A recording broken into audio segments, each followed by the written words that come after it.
जाने से जारी हुआ। और अब मिस्रियों की पता क्या हालत थी, वो रात को उठ बैठे और बनी इस्राएल के घरों में आकर कहने लगे, खुदा दा वास्ता जो तुम टोके जिथे जाना चाहिए वो नहीं तो हालेलुया हालेलुया। आजादी, रिहाई, फतह, जिंदगी खून से जारी हुई और हमारी भी आजादी, रिहाई, फतह और जिंदगी यीशु मसीह के खून से जारी हुई। आज जो कोई यीशु मसीह की कुर्बानी को दिल से कबूल करके सलीब से बहते पाक लहू को अपने दिल पर लगाएगा, अपने होठों जुबानों पर लगाएगा, आंखों पर लगाएगा, कानों पर लगाएगा, सिरों पर लगाएगा, वो उनको वो लहू पाक कर देगा और इब्लीस का जोर उस पर नहीं चलेगा। और जिस घर में खून लगेगा दरवाजों पर, चौखटों पर, उस घर से इब्लीस भागेगा, इब्लीस भागेगा। हसूरी वहां पर होगी।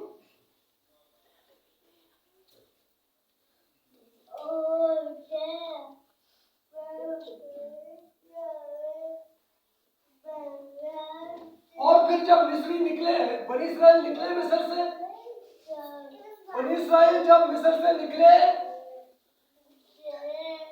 तो उन्होंने अपने अपने मसालों से दूसरे लोगों से उधार कपड़े और जेवर मांग लिए।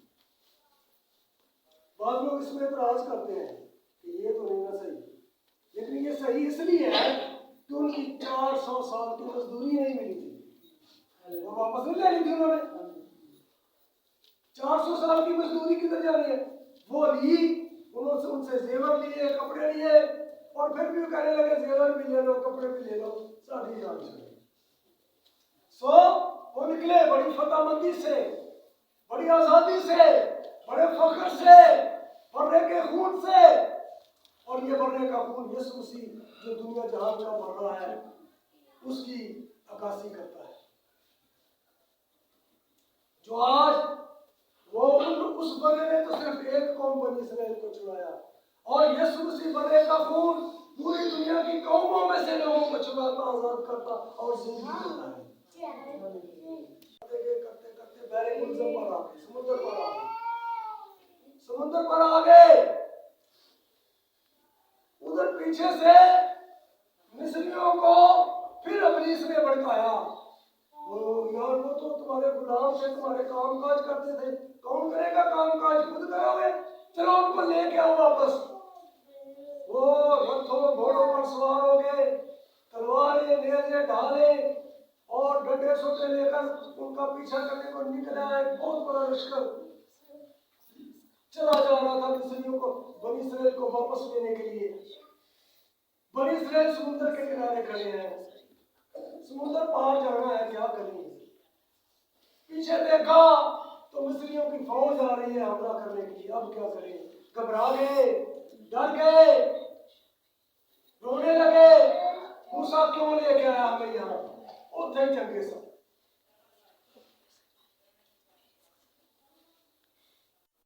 तो इसके आगे का हवाला जरा हम पढ़ते हैं कि आगे क्या हुआ। आइए खरूज की किताब 14 बाब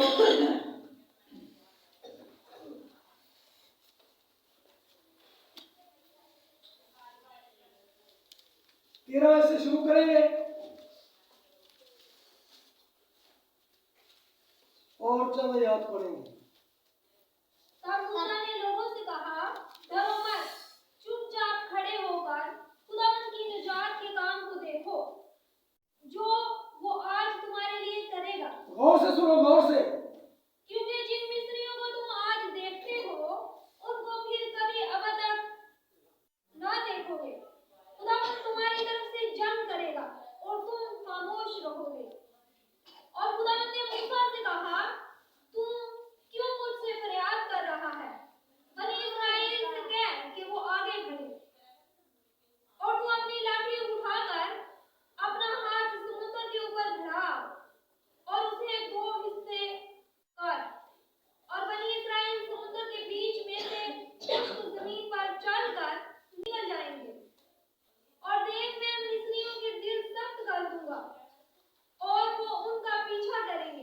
जब मैं फिरौन और उसके रथों और सवारों पर मुमताज हो जाऊंगा तो मिस्री जान लेंगे कि मैं ही खुदा हूँ। और खुदा का फरिश्ता जो इस्राएली लश्कर के आगे आगे चला करता था जाकर उनके पीछे हो गया और इस्राएली लश्कर के बीच में हो गया। सुबह बादल भी था और अंधेरा भी, तो भी रात को उससे रोशनी रही, बस वो रात भर एक दूसरे के पास नहीं आए। सुनिए जी बात, खुदा बादल का सतून बनकर, आगे समुद्र है, समुद्र के किनारे बनी इस्राइल है, पीछे मिस्री है, दरमियान में बादल का सतून आ गया। दरमियान में खुदा बादल का सतून बनकर आ गया और जब तक बादल का सतून उधर रहा मिस्रियों को जरूरत न हुई कि आगे बढ़कर बनी इस्राइल पर हमला करें। हालेलुया।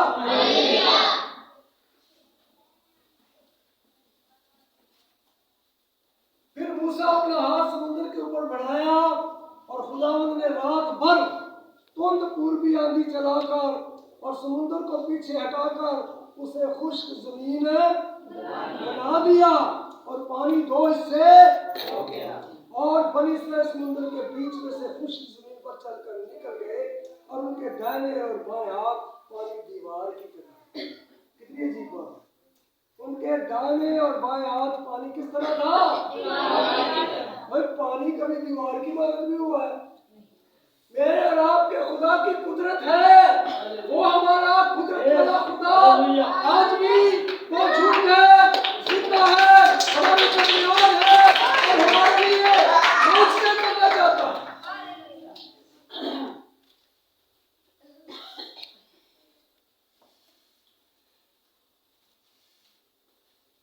और 23 आए और मिस्रियों ने तवक्कुफ किया और फिरौन के सब घोड़े और रथ सवार उनके पीछे पीछे समुद्र के बीच में चले गए और रात के पिछले पहर खुदावंद ने आग और बादल के सतून में से मिस्रियों के लश्कर पर नजर की और उनके लश्कर को घबरा दिया। ये बात है, खुदावंद ने दुश्मन के लश्कर पर नजर की और उनको घबरा दिया। इस बात को याद रखिए, जब खुदा अपने लोगों पर नजर करता है तो उनको दिलेर करता है, उनको मजबूत करता है,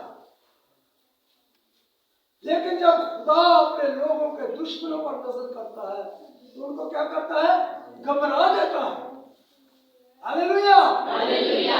उनको घबरा दिया खुदा ने। और आगे क्या लिखा है? और उसने उनके रथों के पहियों को निकाल डाला, सो उनका चलाना मुश्किल हो गया। तब मिस्री कहते हैं, मिस्री कह रहे हैं आओ इनके पीछे से भाग जाए, क्योंकि इनका खुदा इनके लिए जंग लड़ा। बनी इस्राएल नहीं कह रहे, बनी इस्राएल को भी कहना चाहिए और वो कहते कहेंगे, जब पाप निकल जाएंगे फिर कहेंगे। तो मिस्री जब समुद्र में फंस गए, घबरा गए, रथों के पहिए टूट गए, ना गां जोगे ना पिछा जोगे, कहते आओ भागे, क्योंकि इनका खुदा इनके लिए जंग लड़ा। गैर कौमों के मुंह से बनी इस्राएल के खुदा की तारीफ और तौसीफ हो रही, उसकी कुदरत के बायस, उसके मौजज़ात के बायस। और खुदावंद ने मूसा से कहा कि अपना हाथ समुद्र के ऊपर बढ़ा ताकि पानी मिस्रियों और उनके रथों और सवारों पर फिर बहने लगे। ये देखिए, अभी फिर खुदा मूसा को उसके हाथ को, उसकी लाठी को इस्तेमाल करते हैं। जब खुदा ने रास्ता बनाया तो उस वक्त में मूसा के हाथ को, मूसा की लाठी को इस्तेमाल किया। खुदा इसके बगैर भी कर सकता था, लेकिन खुदा ने मूसा को तरजीह दी, मूसा को इज्जत दी, मूसा को आगे बढ़ाया। चल भाई हाथ बढ़ा और पानी को दो हिस्से कर, खुश्क जमीन के लिए आंधी चलाई, तेज हवा चलाई और बनी इस्राएल निकल गई। और जब निकल गए और जब मिस्री समुद्र के बीच में पहुंच गए सारे, मूसा, खुदा ने मूसा से अपना हाथ बढ़ा पानी पर, और पानी फिर हार हो जाए, और सारे मिस्री जो है बड़े आराम सुकून के साथ पानी के नीचे सुकून करें। हालेलुया।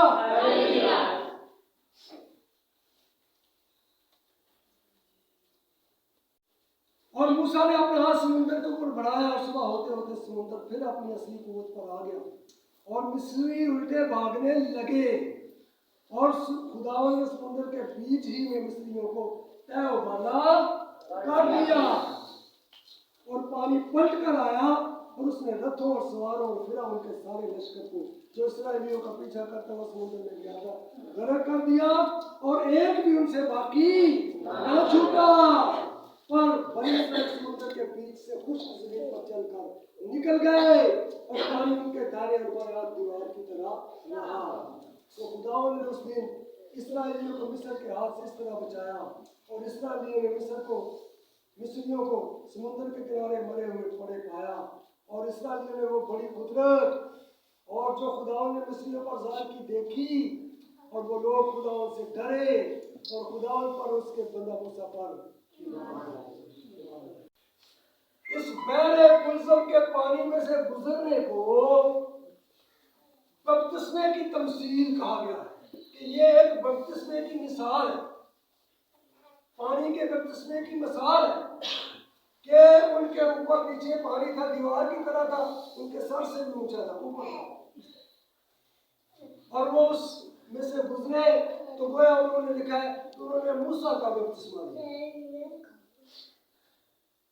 और ये लिखा है कि ये आज यीशु मसीह के जमाने में जो लोग पानी का बपतिस्मा लेते हैं, इसको उस बपतिस्मे की मिसाल कहा गया है। अब जो मिसाल बहरे कुलसम पर पानी के बपतिस्मे की है, इस मिसाल में बपतिस्मा लेने वालों के लिए खुदा अपनी कुदरत किस तौर से जाहिर करता है। जब तक वो पानी में गए नहीं, वो घबराए हुए हैं, वो डरे हुए हैं, वो खौफजदा है, दुश्मन हमलावर होने पर। लेकिन जब उसने कहा कि डट जाओ, चुपचाप खड़े रहो, आओ नारा ना करो, डर खौफ का इजहार ना करो, खुदा तुम्हारे साथ तरफ से जंग लड़ेगा और तुम खामोश रहोगे।